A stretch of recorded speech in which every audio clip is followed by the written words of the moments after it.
Hey everybody, I promised I'd do a series of videos for not just about how my daily updates are going, but just some tips and hints and thoughts on what's happening to me and how you could best cope if this was happening to you or somebody, your loved one.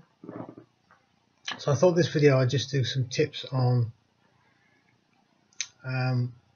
how to sounds awfully condescending, how to be a good carer. So look, this is just from my viewpoint. This is how it affects me. So don't think I've got it right. I just want to share some views from the dark side. The first thing, there's a tendency when you're caring for someone to almost kill them with kindness. What I mean by that is,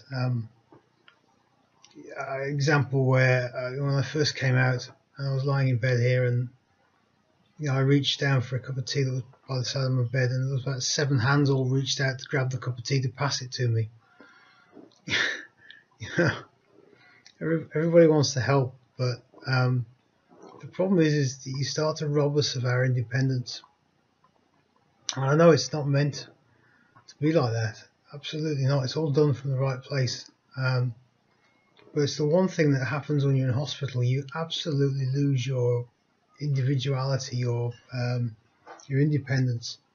They stick you in that bed and they nurse you, and you can't even. In my case, they were wheeling me around everywhere in a wheelchair, and I was perfectly capable of walking. So don't kill with kindness. I'm looking at my notes down here, by the way. Another one that be careful about is keep asking if there's something that we need. Again, it's a common thing. Is there anything you need? Can I get you a cup of tea? Can I get you a drink of water? It's constant, because you feel you want to do something, but actually, we're perfectly capable of asking for what we want, and it's far better that way around. Because you can hear it now. I'm just talking is exhausting me. So every time you ask me a question, I have to answer it. And every time I have to answer a question, it's exhausting me. So just let the person, the patient, ask for what they want, what they need, and they'll tell you.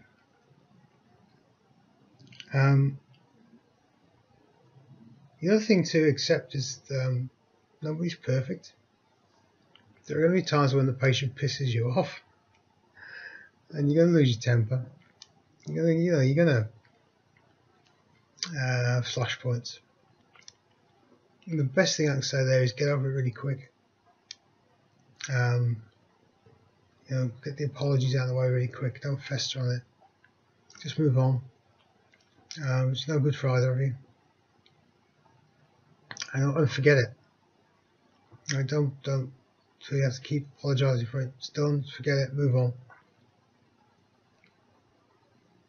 And be careful of things like, I think you're overdoing it. So please don't do that. Please get some sleep. Please do this. A classic example was when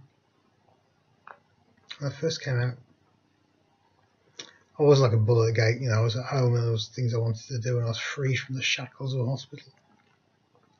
And I probably should have slowed up, but I was a bit of a getting on with too much. Excuse me, that's my phone beeping. And poor old mum had come to stay with us for a while, and I think it was driving her nuts. Anyway, the nurse came around to assess me and check stuff over and everything. And I had all of us in, Barbara, my mum, and was talking us through what sort of things were going to happen and everything. And then turned around to Mum and said, "You got any questions? Is there anything you want to say?" And Mum looked at her and said, "Yeah, could you ask him to try and stop doing so much stuff?" And I remember the nurse's answer. She said, "No, I'm not going to do that, and neither should you.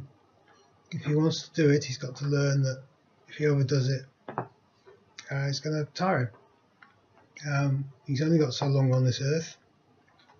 Then get on with it. And bless her, she did. I imagine that was really hard for a mother.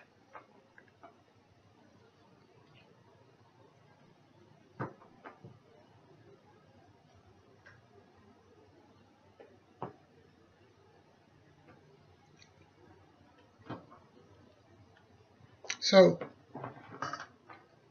there's a lesson there. It's about supporting rather than protect. If you protect, you rob us of our independence. If you support us, it gives us strength. And it's a bloody difficult job.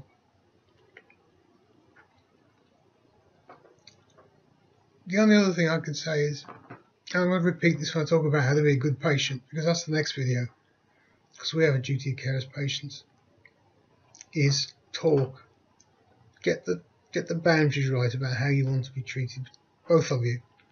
How the carer can help, where can I help, how best do you want me to deal with situations.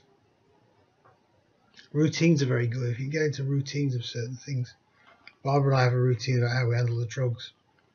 When you fall into a routine, it becomes very familiar, makes things very easy to just get on with. So those are the tips that come straight off the top of my head. I'm going to do one on how to be a good patient. I'm going to do one on how to be a good visitor. Again, these are all from my viewpoint. I'm not saying I've got this right. I'm just sharing how it affects me, so you can see it from the patient's viewpoint. But in essence, it really is about talking, you the carer, and you the patient, talking about how best to get the balance right between you. Okay.